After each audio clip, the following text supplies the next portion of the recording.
What to do when you are caught watching porn. I'm Dr. Trish Leigh, cognitive neuroscientist and sex addiction recovery coach. Okay, so if you have been caught watching porn by your partner, there are some real fundamentals what not to do, and then there's some fundamentals what to do so that you can salvage the situation and make it as best as possible for outcomes in the future with your partner. Now, I talk to men all the time that have been kicked out of their house. They have slept in their cars. They have had to crash on friends' couches. Their partners won't take them back, or they stay in this space for such a long time where they have problems with their partner. And I'm going to tell you why that happens, why that devastation of years or immediate divorce happens. And it is avoidable. It's absolutely avoidable for most partners that are willing to move towards a healthier version of themselves. Most relationships, it can be avoided. Okay, let's dig in. What not to do. So, you're on your phone or your computer and your partner finds you watching porn, or she found your history, and immediately you're filled with shame, you're filled with uncomfortable feelings, you feel like you were busted, you feel like your partner's your judge and your jury, and you do not want to fess up to this thing that you think is a problem for you and it's going to get you in trouble. So immediately what you want to do is to deny it and to run in the opposite direction and make this problem go away. So the first thing that I want to encourage you to do is to pump the brake on your reaction and try to respond. So if you consume pornography and you have not yet been caught, it is likely to happen, I'm here to tell you. And it happens because you get into this narcissistic bubble and all you can think about is going back for more porn. And when you do that, the defenses are laid down. Chris Rock, who actually advocates now for not watching porn because he cheated on his wife and it created a big problem, he had a bit back in the day where he would say that he got caught watching porn. And you know where he got caught? How his wife found out? She found it in the VCR, is what he said, back in VCR days. And the idea is you are likely to get caught because your guard's down, because your brain is damaged and it's just looking for the next dopamine hit. So pump the brakes on your reaction, slow everything down, and try to respond. So when you respond, what you don't want to do is allow yourself to go into a shame cycle that you just start spitting out the defensiveness and defending and denying. So what you don't want to do is defend and deny. And what happens to so many people is they start using the Isings, as I called it. I made an older video about this that you can look for. And the Isings are justifying, minimizing, rationalizing. So when you get caught watching porn and you say, oh, it's just this or it's only that, that is in fact minimizing. If you tell your partner, every man watches porn, that is justifying it and rationalizing it. If you say, if we had more sex, I wouldn't have to watch porn, that's a justification. And it's only going to lead to more trouble. So try not to get defensive and feel like your partner is attacking you. Your partner is devastated. We know from the science that it shows up as PTSD in the brains of partners. It's called sexual betrayal trauma. They are traumatized by this event, so they will not be the best version of themselves either. And you're going to be spiked into a shame cycle. You're not going to be the best version of yourself. So try not to do these things because it will only make things worse for both of you in the short and the long run. Try not to get defensive and go to Ising.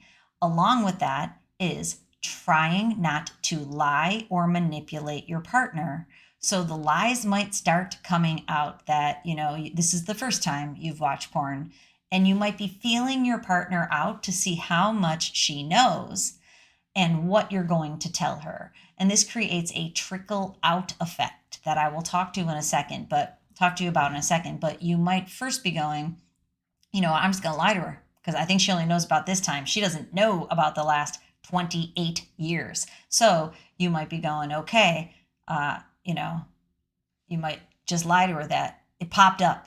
I was looking up some work stuff and it popped up in front of me. And lo and behold, she's actually seen your whole activity, and trust is shattered. Because what we know also is that partners can deal with a man who struggles with pornography, especially when they know the neuroscience behind it. They get it. It's an addiction. The seeds were planted when you were young. Many partners, especially the healthier they are, they can be cool about helping you through a pornography addiction. What they can't be cool about is being lied to and being manipulated. Manipulation shows up as gaslighting, and you may have learned to do it as a child. Many men have. They had to learn how to lie and be defensive and to manipulate the situation to keep themselves alive when they were young. And now they're using that skill that they built over time to keep themselves out of trouble again with their partner. But I'm here to tell you, your partner doesn't want you in trouble. Your partner just wants a great relationship if she's a healthy person. So when you manipulate her and you try to throw her off your scent by making her think that the things that she thinks aren't real, then you are literally emotionally abusing her through manipulation. And again, it might be a defense mechanism and you might not be doing it maliciously, but in fact, it's very damaging to your partner, who I assume you care for if you're married to her. And I assume hopefully she's one of your best friends and a person that you don't want to harm. So tread lightly in this moment. Leave the manipulation at the door. So what's the opposite of izing and defensiveness and lies and manipulation? The opposite is radical honesty. It's a time to tell the truth. Why would you do that if it's going to lead to relationship problems? Because it can lead to rupture and repair. Rupture means right now you've got a problem in your relationship.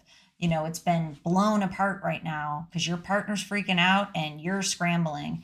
But if you can use this opportunity, you can come together, you can leave porn behind, and you can have a better relationship than ever if the trust isn't destroyed. What you do in the moment when you're caught, it defines if you are going to trash trust in your relationship or if you're going to keep it as much as possible. Honesty is what keeps it. So, and you don't have to tell absolutely everything in that moment, but don't trickle out things with lies. Don't say, this is the only time I've done it. Just say, I have a problem. I've been watching porn. But then do the second thing. I encourage you to do this. Give yourselves both time and space. Say, this is a problem for me, and I am going to work on this, but I need a little time right now. And can we talk about it in a little while when the emotions come down? And hopefully your partner will also want time and space because she can be reeling in this moment. And usually no good comes out of two people who are, kind of freaking out and feeding off of each other's negative energy. So when you use radical honesty and you tell the truth about it, it will lead you to empathize with your partner. So your partner might be blaming you, might be shaming you. Again, not the best version. She's likely very angry. Lots of stuff's probably coming out of her mouth, which is why you need the time and space.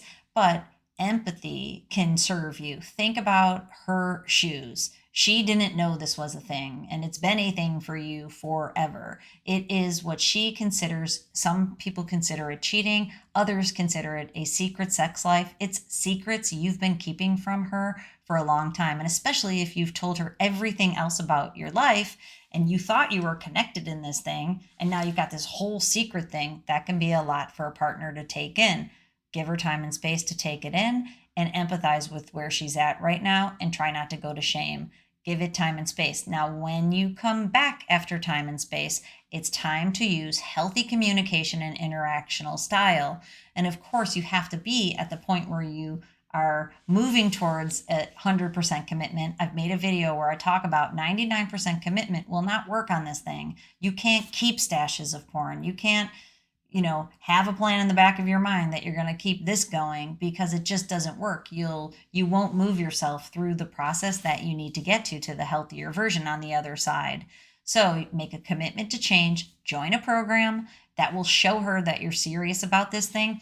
I offer my 90-day program with all the strategies and tools that you need to succeed, and it's priced at a price point. If you shop around, you'll find that it's one of the more affordable ones, maybe even the most affordable, successful program that you can find out there with the right tools and the right support. But if mine doesn't feel good to you, please find a program that feels good to you, that's actually going to work for you. I also offer a partner program, sanityafterbetrayal.com, where I help women through a process where they can understand your situation and show up as the best version of themselves so that both of you can come back together, heal your relationship, and ride off into the sunset. So don't default to the old mode, making things worse. Pump the brakes, respond, not react, tell the truth, be honest, have accountability and responsibility for your behaviors, become the person who's in integrity, and empathize with your partner so you can begin to move through a healing process. And the process for you is different than the process that your partner has to go through. The partner program that I developed is not the same as your program. So one other thing I want you to understand is that when you go through the healing journey, the work that you need to do is not the same as the work that she needs to do, but they are, they're correlated and they go along with each other so that at the end of the journey, you're both better versions of yourself so you can come together in this thing and repair that rupture and have a better relationship than ever before. Okay, I hope that helps you out. And drtrishleigh.com for my programs. And as always, control your brain or it'll control you.